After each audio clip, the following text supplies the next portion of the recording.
Well, in 2024, I don't know about you, but I often take our prosperity for granted, when in fact, we should not take our prosperity for granted. And it begs the question, how unique is our prosperity throughout human history? Well, our next guest has written a brilliant book that helps us understand where this wealth explosion came from. A clear path forward requires looking back and learning.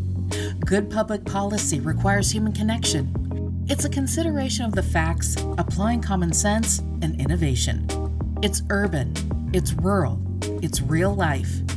We all have something to contribute. We all have a responsibility to get informed because there's a little piece of Canada in all of us, isn't there? Let's learn on this path together. This is Leaders on the So, Frontier. with me here today is Dr. Stephen Davies. Stephen is Steve is an author as well as a brilliant commentator. He's also the director of education at the Institute for Economic Affairs in London. So, welcome, Steve. Thank you. Glad to be with you. Well, Steve, it's great to see you. I know that when we last met, it was it's hard to believe, in 2021 in the summer, and you did a masterful job organizing and moderating a fascinating conference on ideas on behalf of the Institute for Economic Affairs. So it's great to see you again. And I See you. very much enjoyed your book called The Wealth Explosion and Understanding the Origins of Modernity. And I thought it was a fascinating book because it really peeled away the layers of understanding where this incredible wealth explosion came from, Mhm. and how it's quite unique across human history. Yeah. So, in it, I know this is the larger question that we're going to be going through systematically, but um, why is our wealth, this wealth explosion that we've experienced, why is it so unique in your mind? Well, the thing to realize is that if you look at the whole course of human history since the development of agriculture over several thousand years, nearly 10,000 years, in fact, what you see is that human living standards are pretty much stable. They improve very, very slowly. You do get occasional episodes of growth and innovation, more of that perhaps later. But those don't last. And generally speaking, pretty soon after one of those episodes, things go back to the long run historical norm. So if you looked at, say, the living standards of a Roman peasant in the first century AD, at the time of Julius Caesar or Augustus, and you then look at the living standards of his Italian counterpart in 1800, there's almost no Hmm. difference. The diet is a bit different because the later guy benefits from having things like tomatoes, but otherwise, their living conditions are pretty similar. And that's the story of human history. But then, since roughly the middle of the 18th century, there's been a sustained period of economic growth and rising living standards. And average incomes now are 30 times what they were 250 years ago. To put it another way, 250 years ago, more than 90% of the world's population lived on the then equivalent of $1.50 a day, which is the World Wow. Bank's benchmark for absolute poverty, complete destitution. Yeah. Now, Hmm. according to the World Bank's most recent report, the proportion of the world living on that kind of income is less than 10%. So there's been an extraordinary and, as you say, unique, in the real meaning of that word, totally unprecedented increase in living standards and in incomes over the last 250 years. And that's why this period is a kind of radical break in human history. We're living in a world which, in all sorts of ways, is as different from the world of our agricultural forebears and ancestors as theirs was from the hunter gatherer world of the Paleolithic. So Wow. you're talking about a breach in human history, a transformation in human history, as big as the invention of agriculture. Okay, so just to put this into perspective, if we had to plot line poverty or wealth the last Yeah. several thousand years, it would essentially be a flat line, with the Yes. exception of the last 250 years. Is that right? And it goes off like a rocket. Yes. It's a classic hockey stick graph. You have a broadly flat line, and then since roughly 1780, it just goes up like a rocket.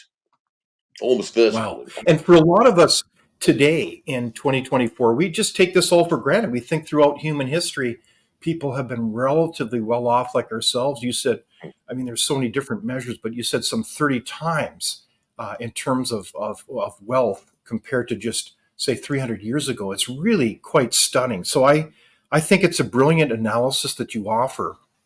And I think what I found fascinating about it is that you give a perspective that is truly, I think, unique. I haven't come across it very often. So we're going to get into that in a moment. But I just wanted to back up for a second and ask you, why did you write the book? What prompted you to do that? Well, I've been interested in this question of how and why the modern world is so much richer and so different in a whole range of ways, actually, not just that, from most of previous human history for a long time. As a historian, this is one of the big questions that a lot of historians are interested in. And for a long time, I bought into an explanation of this, which is very popular on what you might call the free market or classical liberal stroke conservative side. But eventually I came to realize from reading the historical accounts that this wasn't quite right. That then motivated me to write this book. And what I realized in the course of the research, and what really made me motivated to write the book, was the realization that in many ways, the advent of the modern world and the benefits we now enjoy was something that was really quite low probability, if you will. It Mm, wasn't yes. something that was inevitable at all. It actually was the Hmm. outcome of a series of quite low probability events. And so that should make us both very grateful and very much aware of how contingent our fortunate circumstances are. Exactly. And I think it's so relevant for today because given your analysis, you realize how unique the wealth today that we enjoy and experience and benefit from, Yeah. we could easily lose it. It's actually fairly fragile. Would you say? Is that a Yeah. another point that you're making? Yes, that is precisely the point because um, we tend to think that, oh, well, it's been going on like this for 250 years, it must keep on going on like that. But, well, A, that's logically incorrect. But also, it's empirically false because we can see many, many cases in the past where economic growth and dynamism has been cut short. And that's one of the key points of the book. I did mention earlier on that although the long run trend is for economic living standards and growth to flatline, you do get short lived episodes, typically about 100, Yes. 150 years, of quite rapid growth. So, Rome in the second century, India in the fourth century, Mhm. most notably China in the 12th, in the 13th century, basically. And China is the particularly arresting case because you can make a very strong case that it's actually a bit of a mystery why this breakthrough into greater wealth and modernity did not happen in China rather than Europe. There's a whole number of reasons why you might expect it to happen there. And it looked in the 13th century as though it was going to happen. But then various things happened. But the main thing was that the Chinese ruling elite, following the disaster of China's conquest by the Mongols and ruled by the Mongols for nearly 100 years, Mhm. they decided to quite deliberately stop economic growth and prioritize social stability instead. Mhm. And they were very successful in this. They were very smart people who knew Yes. what they were doing. And the result was that China remained a fairly advanced civilization by the standards of the time, but it Mhm. lost that dynamism. It went from being the most Mhm. innovative civilization on the planet to being a byword for unchanging stability. And it never recovered it until very recently. And so what that tells us is that the qualities and the things that produce the growth, the dynamism of the modern world can be stopped and reversed. And the great risk Mhm. is that either deliberately or more likely inadvertently, we will do that. Indeed. So the Song Dynasty is certainly a fascinating case study that we can learn from, as you outline well in the book. So, just to get to the heart of the matter, and then I want to go through your points more systematically. What's the secret sauce to the wealth that we've experienced? If you had to Well, summarize it, Stephen, how would you um, do that? Well, quite simply, really, because economists used to have all kinds of arguments about what the source, origin of economic growth was. But in the last 20 to 30 years, a pretty strong consensus, which has nothing to do with ideology, has emerged, which is that the origin of growth is innovation. If you like, of the various competing theories for growth, it's Joseph Schumpeter's that has won Hmm. out. The idea that the Yes. origin of growth is the creative destruction of entrepreneurial innovation, which was the argument Right. Schumpeter made all those years ago in the 1930s. And so what that means is that for economic growth to happen, and above all for it to be sustained, you need to have the institutional, cultural, social framework which will encourage and support innovation and not check and stop it. Now that sounds straightforward, but actually it's not, because of a number of for a number of reasons. One is that human beings, a lot of them, do not naturally like innovation. They find innovation Hmm. disturbing. As Schumpeter says, it's creative destruction, and it's very easy to become fixated on the destruction part of that. We tend to notice the destruction part and not the creative part, I'm afraid. So that's one Hmm. thing. A lot of people don't like the dynamism of innovation. And the other thing is that the already established wealthy or powerful find innovation threatening. If you're already at Hmm. the top of the greasy pole, you do not want some upstart climbing up that greasy pole with an innovation and knocking you off it. Right. And so the Yes. people with power in society always have or most of the time, have strong incentives to try and limit or check innovation. In economic terms, they have a strong incentive to try and live off rent rather than profit. That's how economists would put it. And that's the problem. But that is the source of growth. Growth is caused by innovation, and innovation can only happen in a sustained way if you have certain institutional, political, cultural, social frameworks for it. Exactly. So I think it's a brilliant thesis that basically, if you have elites, those who are currently in control or on the top, and that's both the public and private sector, it's certainly in their interest to continue on with that game. But Absolutely. so you really, it behooves us to think long term, right? To keep an atmosphere Mm. of innovation. Otherwise, we risk losing the whole thing. Is that essentially another way of saying it? Yes, absolutely. I mean, you don't even need the kind of deliberate action that the Chinese elite took under the Ming Dynasty in the 15th Hmm. century, 16th century. It could happen anywhere as a kind of spontaneous progress in which basically legal institutions, laws, rules, the way people think about the world leads them to prioritize stability and safety over novelty, innovation, exploration, discovery, all these things. And the sort of tide of innovation, if you like, can gradually fade away, even without people deliberately putting dams or obstacles in its way. So Hmm. you need to keep the culture and political framework uh, in the right shape and place for that process to keep going on, I think. Indeed. So if we look at history, we notice that one of the key sectors that you brilliantly summarize is the innovation that happened in agriculture. Can you tell us more about why that was so important? Well, the reason why agricultural innovation in particular is important is because agriculture is still the foundational activity of human life. We still ultimately depend upon agriculture to produce the food that we need to live. And everything else, the manufacturing, the service sectors, they ultimately sit on top of an agricultural base. This may not remain true, by the way. Technology is now developing, which means that we might actually be able to move on from agriculture, but we're not quite there yet. So you can't really get an increase in general productivity and economic activity unless you can increase the productivity of agriculture.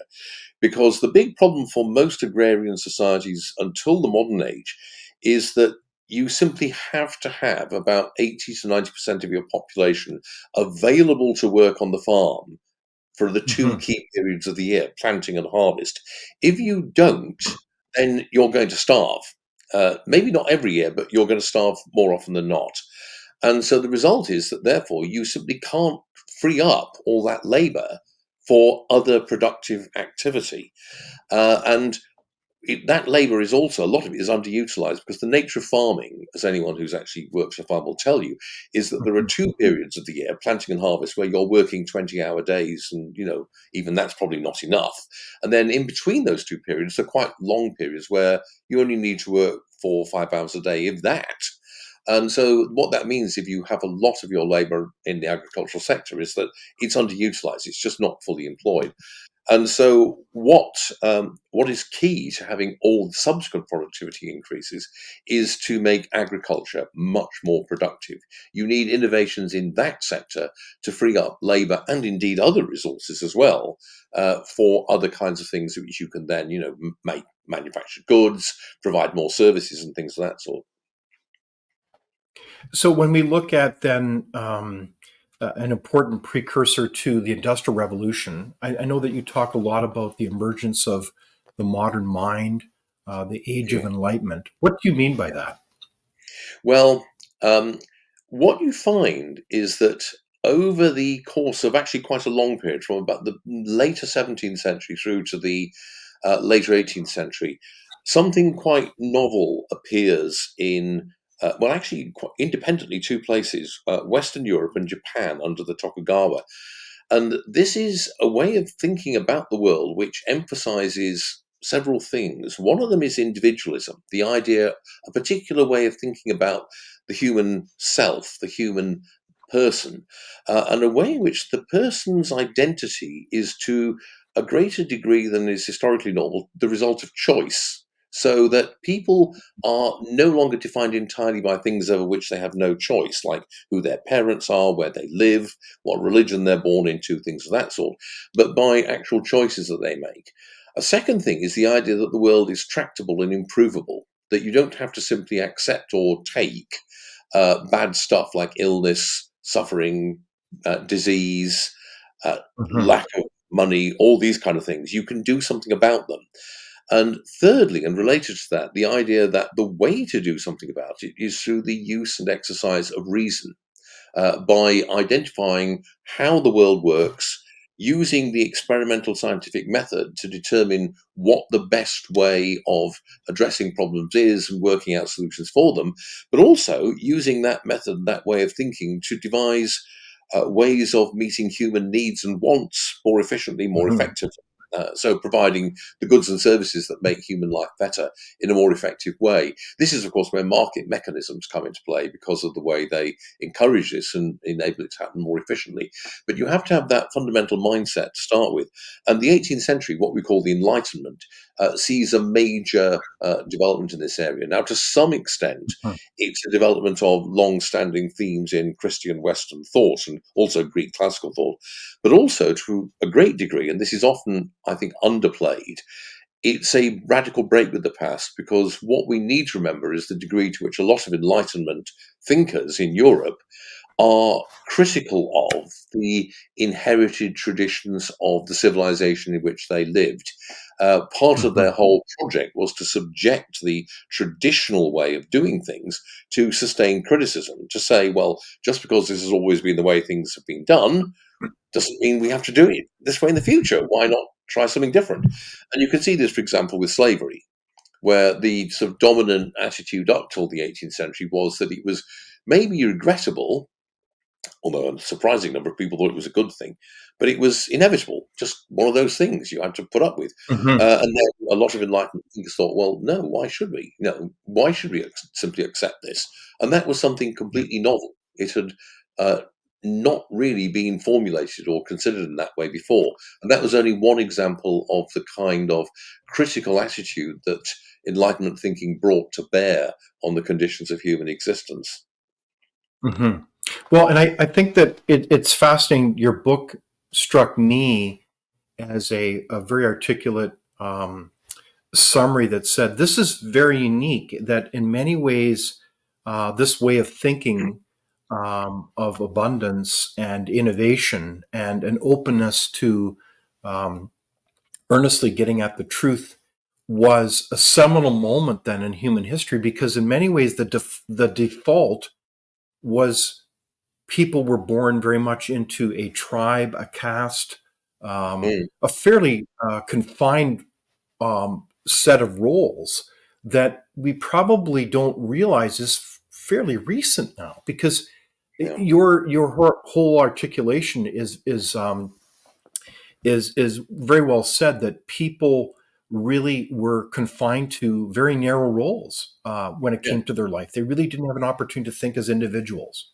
Yes, absolutely. I mean, one of the many reasons why I am skeptical about people who can remember their past lives is that they always seem to have spent their past life as a princess or a priest or a warrior or something like that. Now, if they told me that they could remember lots of past lives as a peasant farmer, I would be a bit more, I'd give them a bit more credence.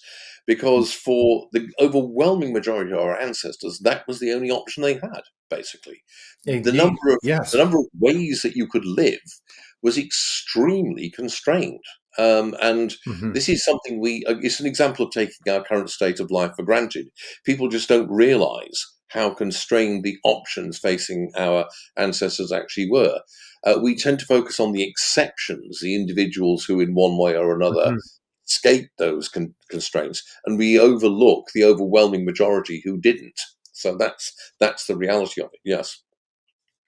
So, does that mean that in many ways through human history, you seem to be making the point that the natural default in a society is to be within a fairly authoritarian type of arrangement where stability again is valued more than self-governance? And so Yeah. you have a situation where um, either most of us are slaves or we're serfs. That's more the natural default through human history. Is that a fair comment? Well, not necessarily slaves or serfs, but certainly peasant farmers living in a very materially constrained form of life. And what you need to realize is that Thomas Malthus, who obviously wrote the famous essay on Yeah. population at the Yeah. very end of the 18th century, Malthus was quite correct for the bulk of human history. For the bulk of human history, we were living in a Malthusian world where there were very, very Mhm. strong material resource constraints on what human beings could do. And what that meant was that you got the development of, well, two things happened. One was what we've already mentioned, which is that elites in that context, essentially a zero sum world where there's very Mhm. tight resource constraints, they have strong incentives not to allow innovation to happen. Up to a point, Mhm. they don't mind it because it means more wealth for them to tax, but they really don't like it to go very far because it undermines their position.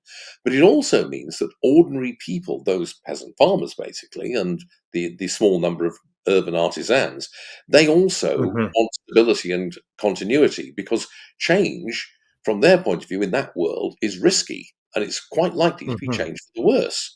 Most Yes. innovations don't work. And so if somebody tries Mhm. out a new way of growing farm food, for example, and it doesn't work, you've probably wasted vital resources that might make the difference between starving and staying alive over the winter. And so, Exactly. Yeah. yeah, indeed. And so, what you find is that um, most traditional societies develop very powerful social institutions, the aim of which Mhm. is to spread risk so that nobody starves unless everybody starves, basically. Yeah. Now, these make society very resilient, but they also make it very static. They tend to check change and innovation. And they also tend to repress individuality and standing out from the herd because that's seen as being dangerous and risky. So you have very powerful social pressures to conformity. This is what people like James C. Scott, Mhm. famous Yeah. anthropologists, describe as the moral economy. It's a set of institutions which, on the one hand, protect poor people against shocks and adversity like harvest failures, but on the other Mhm. hand, also stop them doing or stop individuals from making the kind of innovations that would actually enable you to escape from the Malthusian trap. And so there's both this bottom up kind of pressure, and at the same time, the elites have their own reasons for pushing down on any kind of innovation that does happen. And you do get innovation, but the elites typically check it after 100 years or so at most. Yeah. So I think you summarized it very well, that there's this almost social imperative to manage risk Yeah, because everything's really at stake in terms of human life, so yeah, that people will put aside innovation if it means risking their livelihoods, their life itself. So it makes sense that elites really don't want innovation. That's really kind of the natural default position, Yes, it is indeed, very especially much. during the world of scarcity. Yeah, very much so.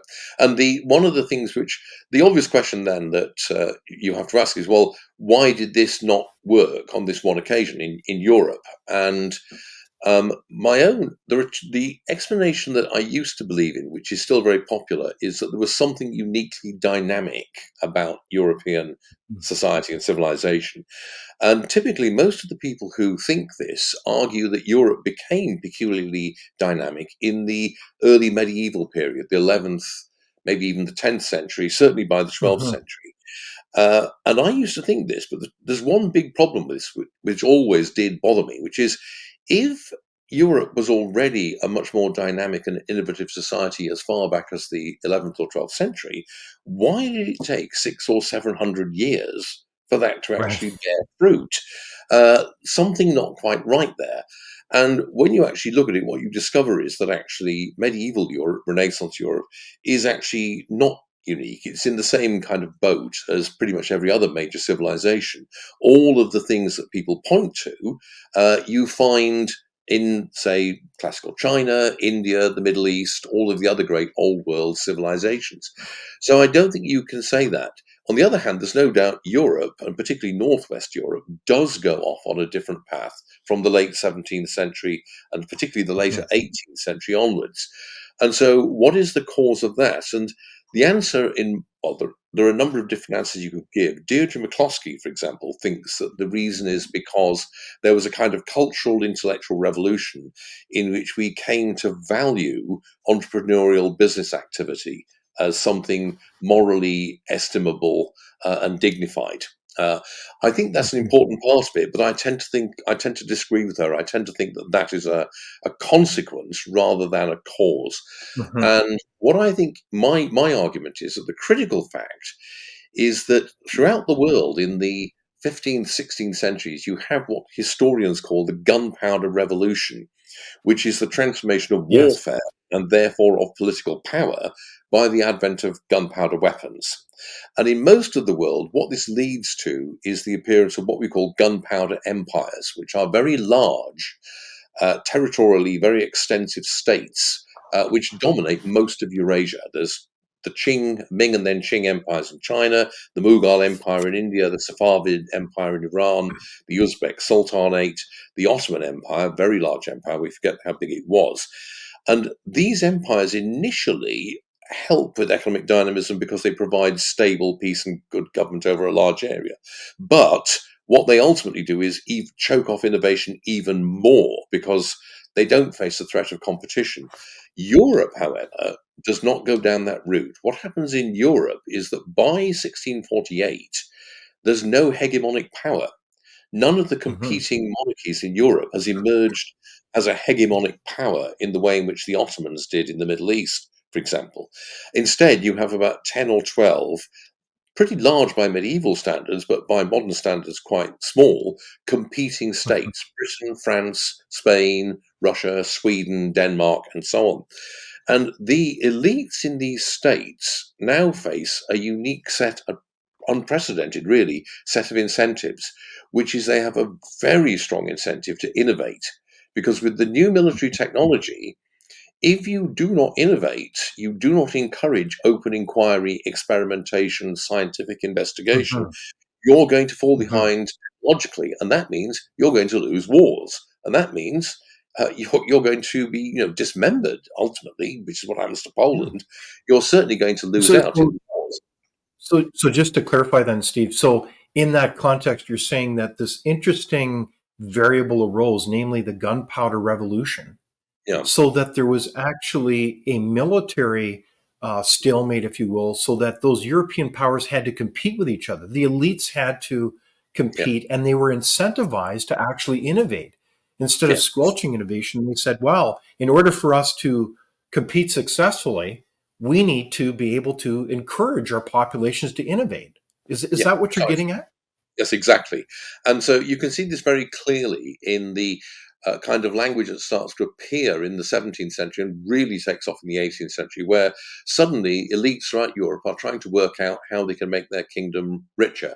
Now, this had never occurred to them Hmm. before.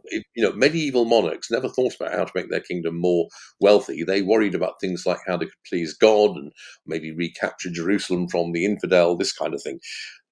Perhaps the Right. very earliest inclination that something had changed was when the Duke de Sully, the Prime Minister of Henry IV of France, was asked, "What does His Hmm. Majesty wish for his kingdom?" And his answer was, "What he wishes is that there be a fire in every hearth and a chicken in every pot." And that was something Yes. Right. quite new. No previous French king would have sort of thought of that as being Hmm. something that mattered. But there's a hard-headed Hmm. self-interest in this, which is that the more wealth you have, the more resources you have, the more of the sinews of war you have, and the more likely you Hmm. are that you won't lose wars with your competitor monarchs. And so kings Hmm. realize this. And from the early 18th century onwards, they're frantically trying to encourage innovation. And the British ruling elite in particular have a strong incentive to do this, because from 1688 onwards they're engaged in a life and death struggle with Hmm. France. And they know their necks are on the line. If the Stuarts are restored by a French victory, then they're all for the Hmm. chop, basically. And all the odds favour the French monarchy because it has twice the territory, twice the population, far more Hmm. resources.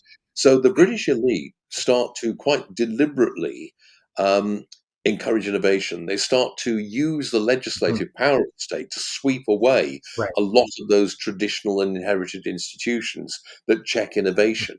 And through things like the formation of the Royal Society and other things of that Hmm. sort, they actually look to deliberately encourage innovation, and they encourage business enterprise and give it social Hmm. status. And then the French, in their turn, and also the Dutch, who in some ways even got in there before the British, they Hmm. also start to do this. And so you find that Northwest Europe suddenly sees this breakthrough into innovation, which then Hmm. manages to sustain itself because of a series of political victories at the end of the 18th century, the so-called Yeah. Atlantic No, Revolution. American Revolution is a part.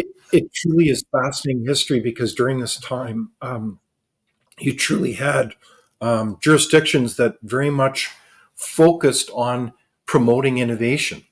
Yeah, And I think of the reference you made, Steve, that you had the English work at improving. If memory serves me correctly, it was really from the Dutch financiers ways yeah. of actually um, better managing capital, Mm, money, so that you could actually successfully build an innovative society. You could finance the military fleets. You had an incredible time of innovation. You said the founding of Royal Society. So you had all these technically capable professions come together at that time, yeah. whose focus was really truly on innovation. So it's a remarkable time of history, as you point out, and that was really then your point. Then that is that what you mean by the European divergence? Then, where Yes, indeed. these Yeah, states I were think competing with each other.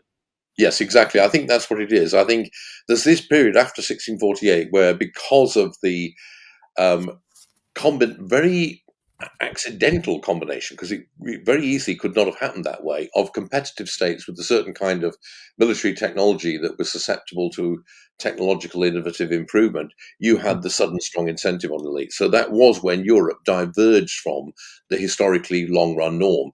And it could very easily not have happened because, and this is one of the arguments in the book, if you had been an observer from the Galactic Federation, to go all Star Trek for a moment, and you observed Earth in 1500, you would have put a lot of money on Europe having a hegemonic power within another Mhm. 100 years, which would have been Habsburg Spain, because the Habsburgs were in an incredibly powerful position in Yes. 1520. Particularly. Um, Yeah. but they didn't do it. And the reason why they didn't do it was because, critically, they failed to defeat their Dutch subjects when the Dutch rebelled Mhm. against Spain in the 16th Yeah. century. And that was a very close run thing. They came so, so close to defeating the Dutch in the 1580s. And had they done that, and had the French monarchy collapsed at the same time, which it very nearly did, then Mhm. the Habsburgs would have ended up pretty much, masters of Europe, but that didn't happen. So it was that's what I mean by saying, a while ago, that this was a low probability outcome. But once that low probability outcome had happened, you got this Yeah. process of innovation. Interestingly, it does happen independently in Japan at roughly the same time, under the Tokugawa shoguns who ruled Japan from 1600 onwards. But what we don't know, it's an interesting counterfactual, is whether or not that would have continued in Japan, uh, given Japan's isolation from the world, up until the American intervention in the middle of the 19th century. We don't know whether that would have kept going. What we do know, of course, is the European one, this divergence, as you correctly call it, did keep going, and that was the key thing. It Mhm. didn't stop, partly because the elites could no longer have an interest in stopping it, but also because people who now supported change, proto-liberals and actual liberals, were able to win the political arguments at the end of the 18th, the start of the 19th century, and ensure that this process of innovative economic dynamism continued. Mhm. So the behaviors of innovation are well laid out in your book in terms of there's certain behaviors that allow for innovation. So one of which is kind of a release of control and empowerment, if you will, of Mhm. different actors across society to innovate. So instead of the elites trying to take control of everything, they just actually say, well, yes, we need innovation, so innovate. And part of that is through healthy debate and discussion or freedom of speech, um, a deep skepticism. What are the other kind of behaviors that you think are so critical for innovation to occur? Well, you mentioned, I mean, there's a wider aspect or attitude on the part of elites, which is simply leaving people alone. Deirdre McCloskey is very good about this. She says, in her more recent book, Why Liberalism Works, she describes how the great insight is, well, if you just leave people to do their own thing.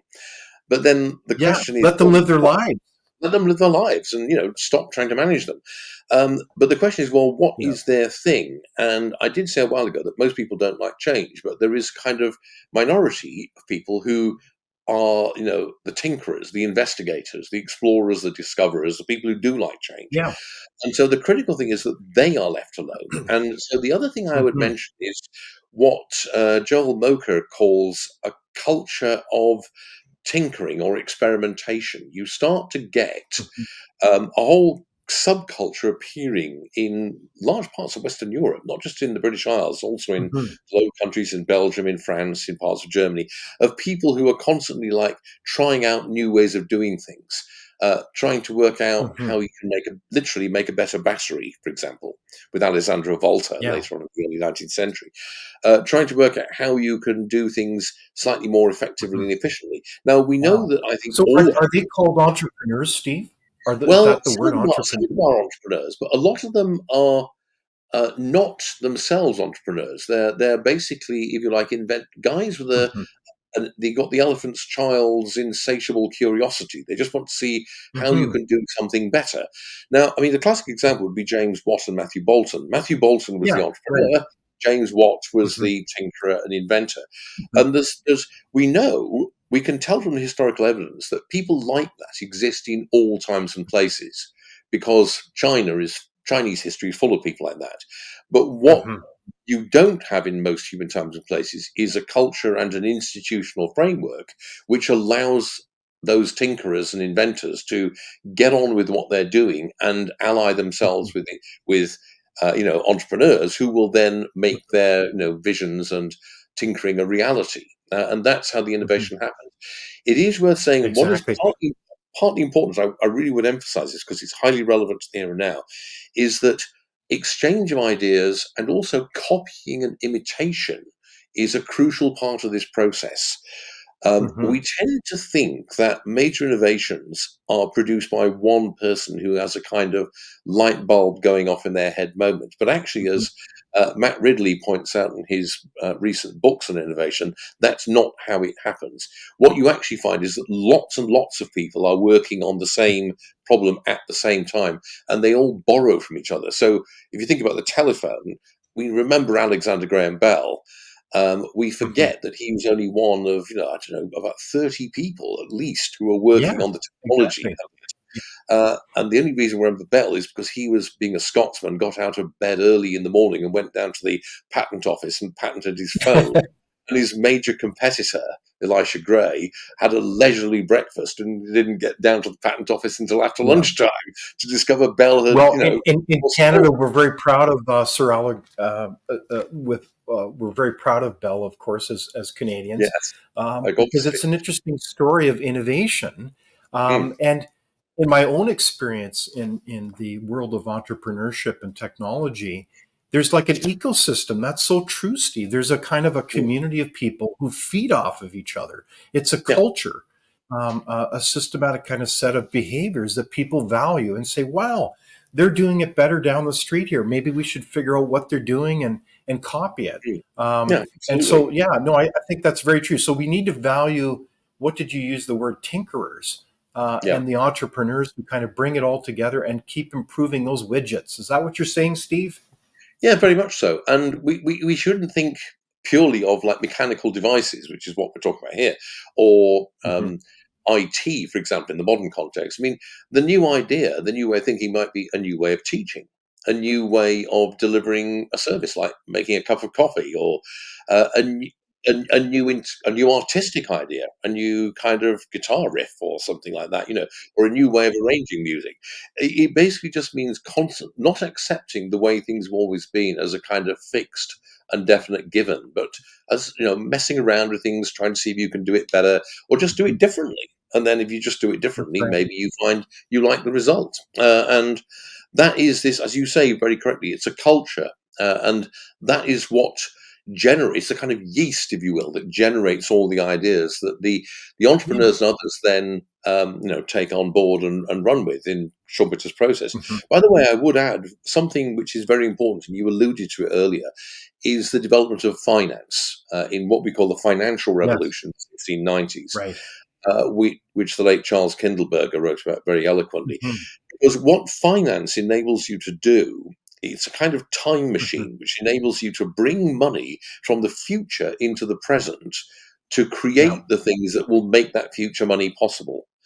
So instead of Hmm. having to simply save up lots and lots of literal gold and silver coins to invest in the new factory to make widgets, what you can do is go to the bank, the credit creator, and say, "Look, I have this idea for a widget making factory, and I predict, my confident expectation is it will yield Hmm. this return over this many years with a discount." And what you then get given is a credit.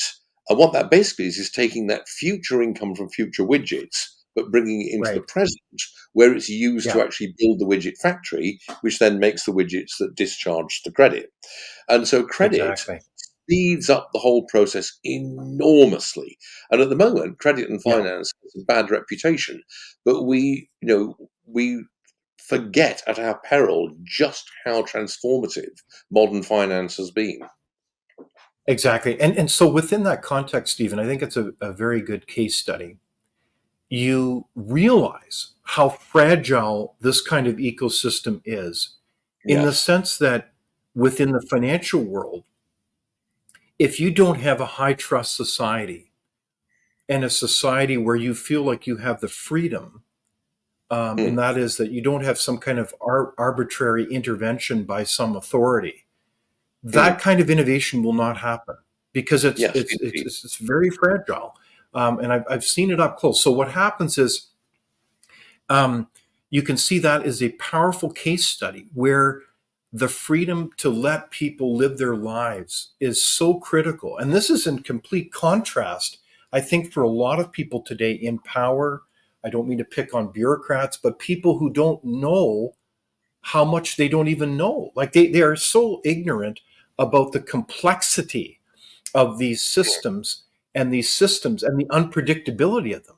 That's the nature Yes. of innovation. You can't predict it. So what happens is it begs the question. This becomes a very important part of the culture of kind of taking on a very humble attitude that we can't centrally control everything in society. And in fact, it's impossible to do so. Is that right? Oh, absolutely. And I would say that perhaps one of the most striking and damaging features of the last 40 years or so, I would say, has been the growth of an idea that life is something that should be predictable and explainable and controlled, captured in Yeah. hard mathematics or in graphs or charts. And this is something which Right. affects both the public and the private sector. In fact, if anything, the private sector, slightly more, I think, at the moment.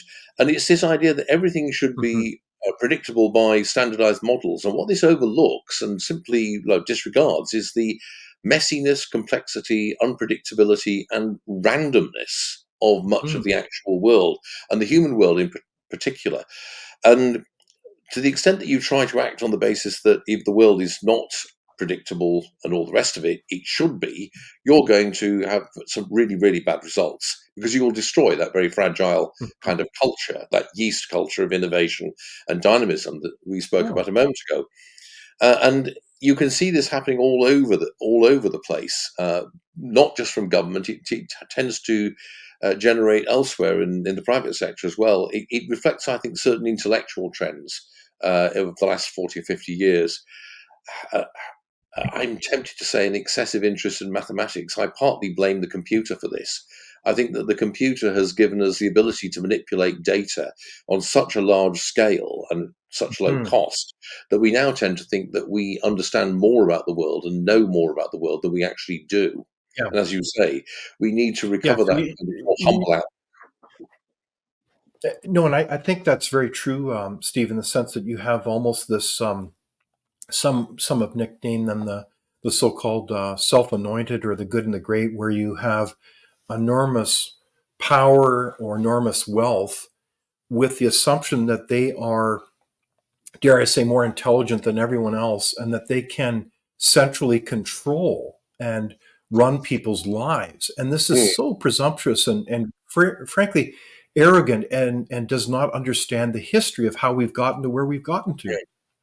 I mean, absolutely. It is very tempting if you are in a position of great power and privilege and wealth to think that you got the fact that you have this wealth means that you must be really smart and smarter than other people. And, it's worth Hmm. reminding the wealthy and successful, I'm afraid, of the degree to which they are the beneficiaries of luck because of the sheer element of Yes, randomness in the process which indeed.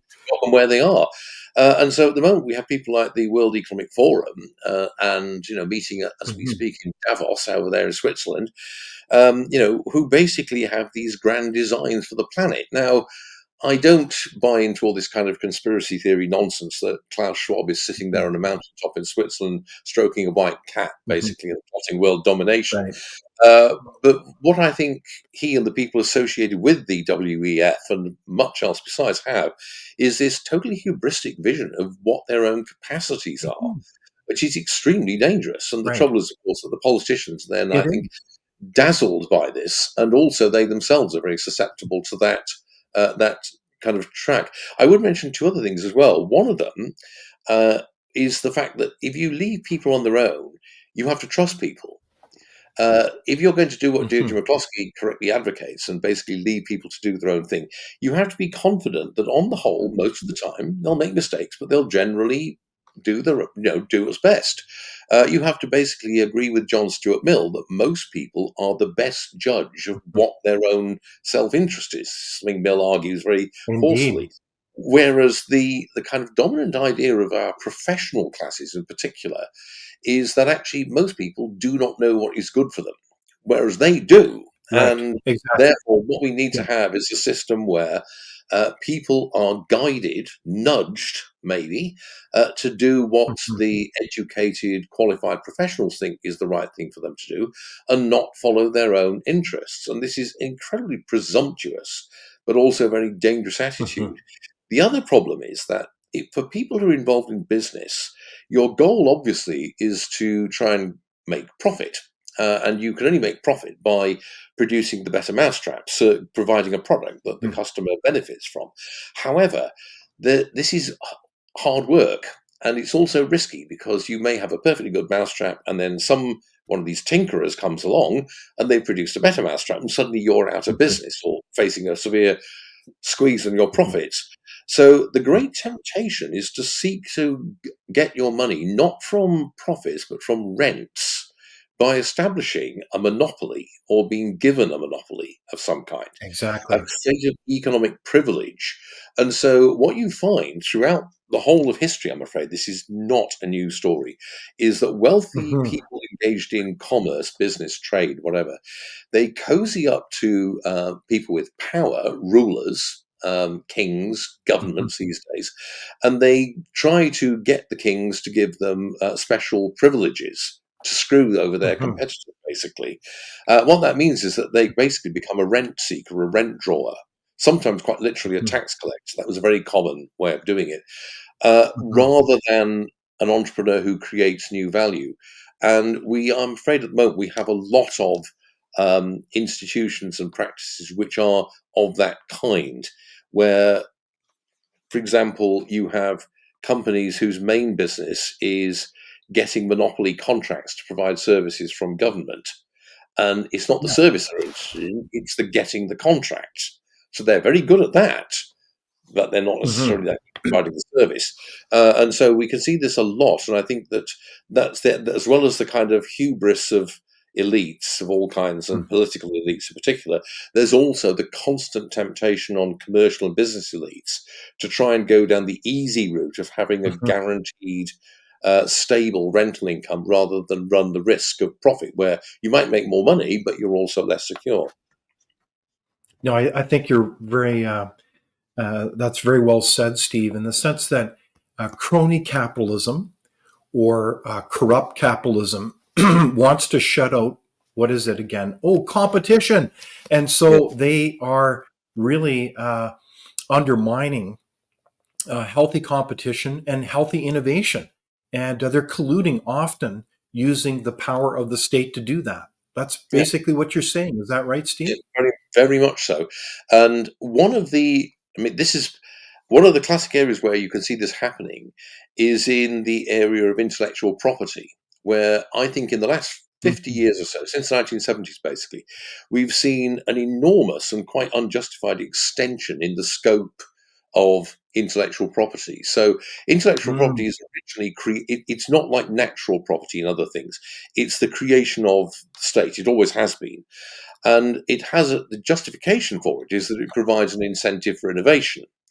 But what we've seen since the 1970s is that all kinds of things now get patents that would never have been given a patent in the 50s or 30s or 40s. Mhm. And the process now, the way in which it is operated and enforced, it tends to cut short that process of emulation, exchange of information, copying, Mhm. and borrowing that we talked about earlier. And of course, we now have the well known phenomenon of patent trolls who are not interested in actually doing anything. They just want to hold a Yeah. patent so they can Mhm. threaten everybody else with lawsuits. And I mean, you can argue about whether or not you should have any intellectual property. But what I think I would argue very strongly is pretty clear is that the way the institutions of intellectual property have developed over the last 50 years or so, maybe 60 years, but certainly 50 years, uh, is one in which it inhibits innovation rather than encouraging Mhm. it. And what it does is it generates very large rents for the holders of patents and copyrights, people like the Disney Corporation. Exactly. Yeah. No, And I this is think that's a very good a insight. strongly stultifying effect. So we really need radical reform in this area, because that's an example of precisely what you talk about, the collusion Right on. between large private interests and political power, no doubt agrees with the Mhm. odd campaign donation, Mhm. which will, have very bad effects long run on the whole culture of innovation and therefore of growth. Mhm. Well, in some ways, it also moves us into the territory where if you have collusion, where the state ultimately, the big state, is colluding with big crony capitalists, you have also a deliberate attempt to manipulate the culture to Hmm. undermine the freedom of the individual. Does that move us inevitably into the world of fascism, where you have a kind of a melding together of state control over a large corporations who are kind of feeding off of each other, but doing it in Mhm. a particular way that undermines people's rights and freedoms? So you have censorship, which you have significantly today. We've found a lot in terms of the revelations of the Twitter files, where you have all kinds of government agencies systematically moving in and censoring all kinds of Mm. information.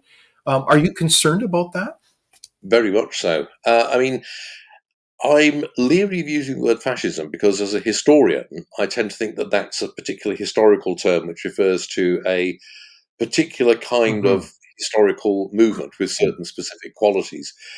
More generally, though, yes, you can have the threat, and I think we do have the threat of a kind of oligarchical, corrupted Hmm. capitalism, which is where you have an economy which is still, the state does not own most productive assets; they're still in private ownership, but Hmm. where it's dominated by an oligarchy that depends for its position not upon Hmm. coming out on top in free competition, but on favoritism by political power, and Hmm. which you get this unholy alliance between private actors and state agencies, often intelligence agencies, Exactly. Yeah. police services, to restrict private liberty, free speech, inquiry, the whole process of intellectual conversation, which is obviously a vital Hmm. part of that whole culture that we were talking about. And you can see this very clearly with things like social media, where it's become very clear, and we now know from the stuff that has become public since Elon Musk took over Twitter, or X as he now wants to call it for some Hmm. reason, that there was collaboration and collusion between intelligence services, government departments, and the platforms such as Twitter to basically Hmm. restrict or downgrade certain kinds of speech, certain arguments, and promote and encourage others. Now, governments have been doing this kind of stuff for centuries. Nothing new in this. And people also these days are quite rightly alarmed by disinformation or fake news. But again, this is not new. Governments been deliberately starting rumors and stories. Uh, you know, ever since, I don't know, good heavens, the story about Nero playing the lyre while Rome burned. That was fake news put about by his enemies in the Senate. Hmm. Not that he didn't deserve it, but it was fake news. So there's nothing new in this. But what we see now at the moment is this kind of thing happening at an unprecedentedly high level. Hmm. So almost any kind of there are really, really severe dangers in this. Dangers to civil liberties, obviously. Dangers in the demonization of people who challenge the orthodoxy that the dominant Hmm. groups in society want to enforce. I mean, the fact that there is an orthodoxy is something that should Hmm. alarm us, because in an open society, a free society, there should not be an orthodoxy in the sense of a whole set of beliefs that are beyond questioning, because Exactly. that's critical to the I whole think in the process. Canadian context, and I think this is certainly in other Western countries, including the UK, Steve, if correct me if I'm wrong, but you do have within the universities of all places a profound orthodoxy based on a kind of a cultural Marxism, a kind of a nihilistic postmodernism where there is no truth. I mean, Mm. that's incredibly destructive because people self-censor. They're not innovative. They don't really have a freedom, if you will, to innovate. Is that how you see Yeah. things as well? Yeah, absolutely. I mean, I would say I'm leery of the term cultural Marxism, because I think Marx himself would be absolutely horrified by this. I mean, the kind of ideas that are coming out of the academy, he himself would absolutely hate them. Because, for one thing, they're pure idealism. They're the idea that it's ideas that Right. matter, not material reality, which is the exact opposite of what Hmm. Marx believed. Uh, it's more postmodernism, which you also mentioned. I think these are as somebody, actually a Marxist historian, once said in my hearing, the latest intellectual disaster to come out of France. It's a Yes. bunch of ideas that were generated largely in France in the 1970s and 80s, and which has been spread into the Western Academy. Right. And the they are having an extremely stultifying effect upon academic debates and intellectual discussion and the like. Now, you Hmm. can argue about how and why that is. My own view is that I have no problems actually with any one individual university being intellectually homogeneous. The problem is that all of the Hmm. universities are alike. If we had like one Yeah. university Exactly. which was very very woke progressive, and another university that was Catholic traditionalist, and another one that was classical liberal Hmm. broadly, Yeah. um, that would be Hmm. fine.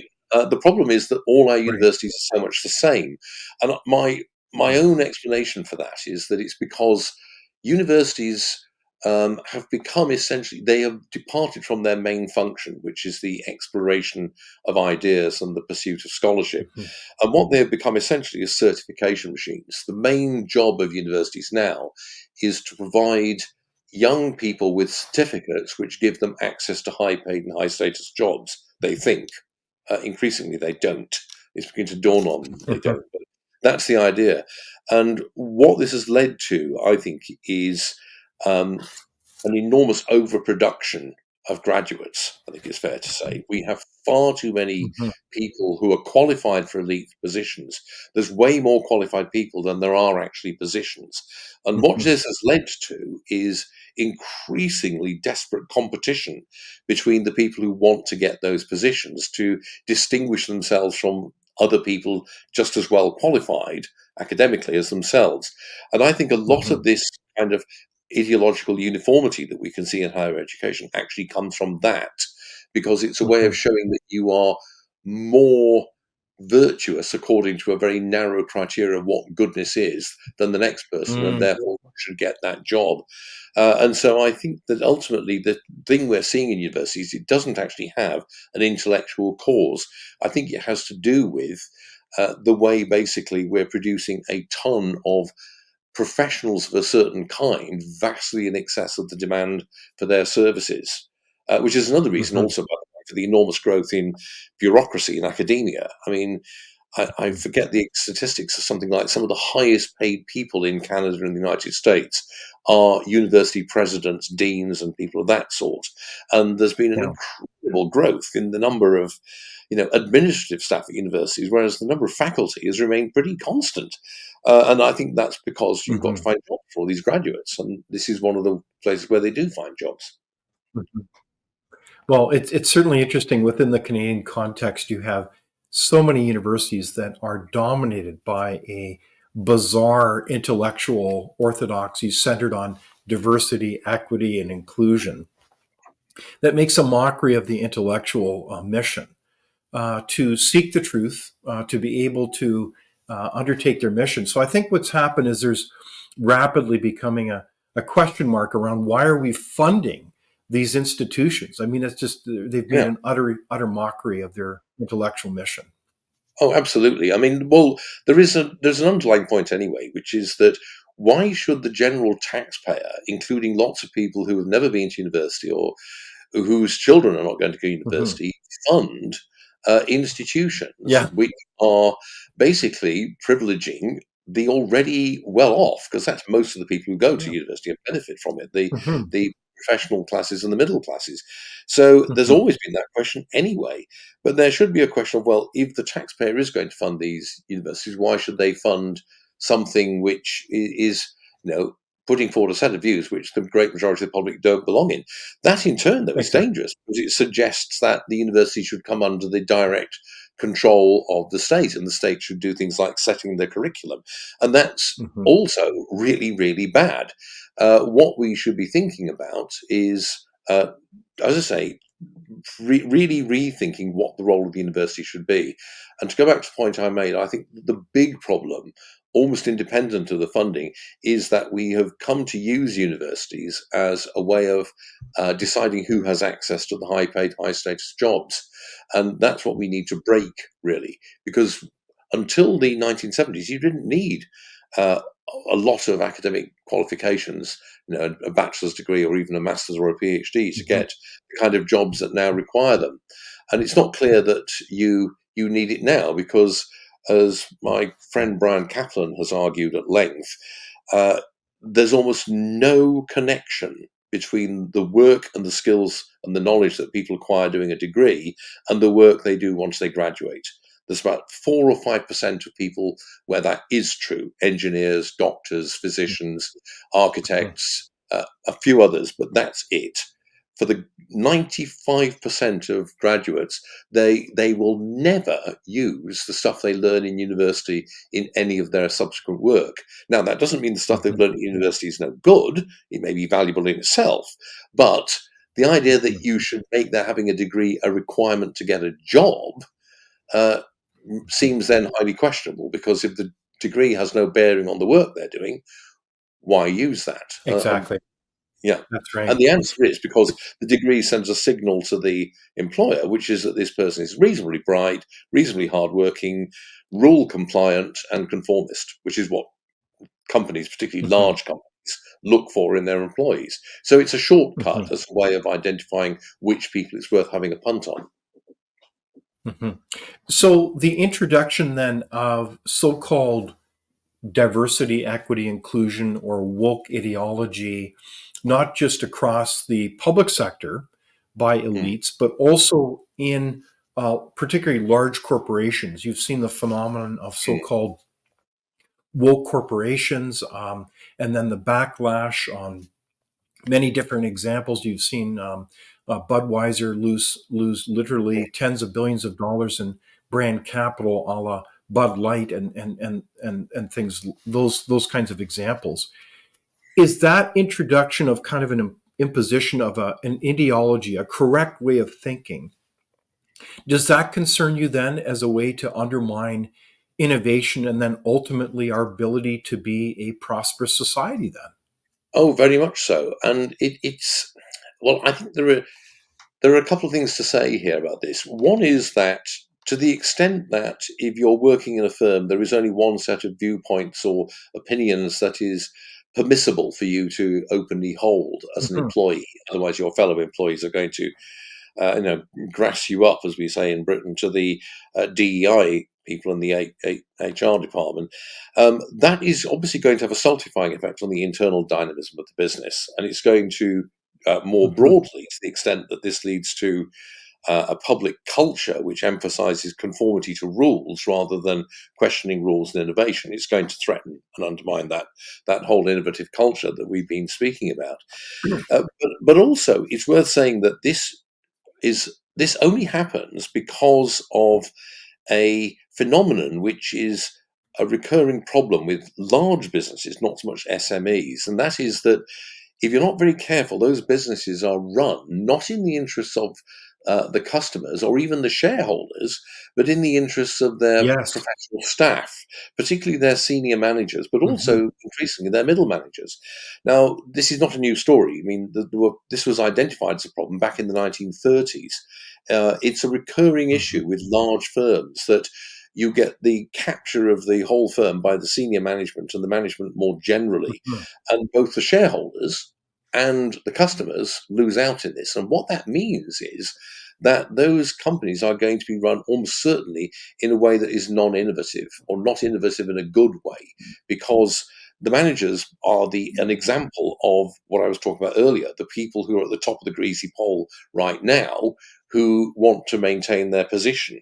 Which is what a lot of this is actually about. Now, in some ways, there is still the ultimate check, given that we still do have a market economy, more or less, of consumer boycotts and consumers simply Mhm. not buying the product, which is what's happened with Anheuser-Busch, as you alluded to. Mhm. So at least with private business, there is that ultimate check that the consumers can just walk away, and they will do in large numbers. Because if you want a company to sell you a product, you do not want that product to come attached with moralistic lecturing most of the time. Particularly, that's not the Mhm. job of the company. Basically, you go to church to get that, uh, or somewhere else. You certainly don't want to get it from a company that's trying to sell you beer.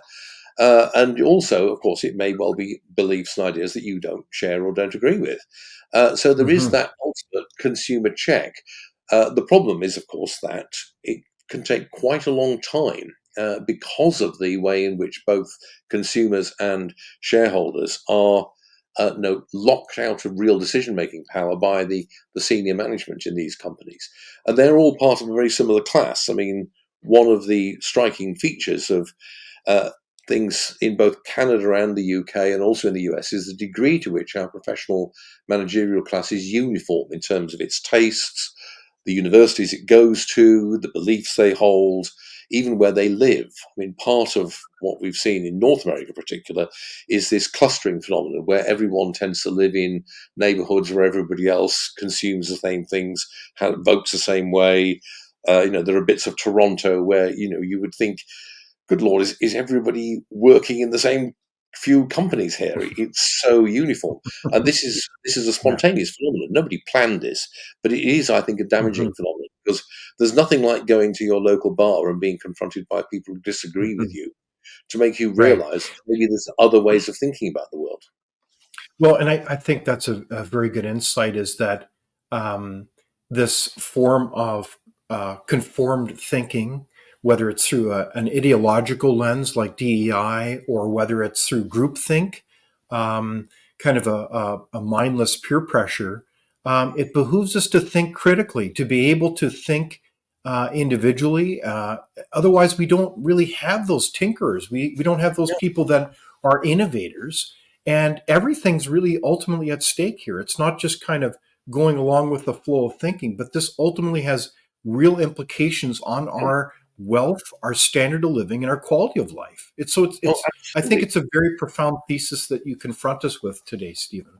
Yeah, absolutely. Because the great, if you go back to our starting point, if you realise that the world in which we live and the process that has created it are historically unprecedented and are the product of a particular fortuitous and random concatenation of circumstances, as P.G. Wodehouse might have said, then you realize how, if you get a cultural shift towards an emphasis upon conformity to an orthodoxy, lack of risk taking, lack of support for innovation and change, all of which we can see in many areas of life right now, lack of trust in ordinary people and their ability to make their own decisions and their own choices, Indeed. emphasis instead upon the superior knowledge of technically qualified experts, so called, then yes, you are going to, that will come to an end. Now, um, there are the Chinese, interestingly, have chosen, they are still very keen on innovation, but they also want to have innovation that's controlled by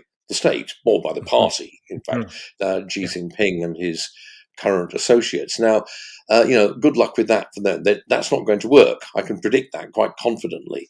But they still like the Mhm. idea of innovation. And it's a very bad warning on a geopolitical scale that in the short term future, we as a society, North America, Western Europe, Japan, seem to have given up on the questioning attitude. In the long run, it could be bad for the entire planet because I don't think the Chinese strategy is going to work either. I mean, that's a kind of Mhm. attempt to create a unicorn, basically, an imaginary, a chimera, something which is an impossible combination. So, Exactly. yes, there are potentially great dangers to this. And there, in a way, we need to encourage a different way of thinking, a way of thinking where, first of all, people are never dogmatically certain about what they believe. I mean, personally, I like to tell people I'm never 100% certain about anything. What I can do is say, Mhm. well, I'm like 90% sure that X is the case, but in this other thing over here, I'm only like 50% sure. I'm open to. But the Mhm. point about that is that you Mhm. hold all your beliefs with a kind of percentage degree of certainty. You're then open to challenge. You're open to questioning. And if somebody produces compelling evidence or a powerful argument, you might think, well, okay, you still haven't persuaded me, but I'm not as sure as I was before. I've adjusted my, Wow. degree of certainty. That's the way to think about it.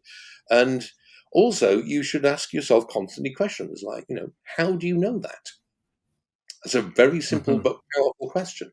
Very often you might think, well, I know that X. Well, how do you know that? Is it just because somebody's told you that? If so, how do they know it? You need to ask these questions Exactly. all the time. Well, I think those are very appropriate parting words, Dr. Steve Davies, is to encourage us to carry about our lives with tolerance and openness to reason, an ability to keep an open mind, because what's at stake is not only the ability to learn from each other as we seek the truth, but also our prosperity and the wealth that we often take for granted. So I want to thank you so much, Steve, for joining us today in this far-reaching conversation, so that we can not only maintain our way of life, uh, and that we can also live with each other in peace and harmony for sure. So thank you so much for your leadership, Steve, and for joining us today. My pleasure. Thank you for having me. Thank you for watching Leaders on the Frontier. We're a nonpartisan think tank. We explore ideas, policy, and practical solutions that can make a difference in the lives of Canadians. We do not accept any government funding. We work for you. Thank you for supporting Frontier. Visit fcpp.org to give. While you're there, be sure to check out our latest articles and research. Without open discussion and debate, you're not thinking, nor are you free. Comment below. We'd love for you to join the conversation.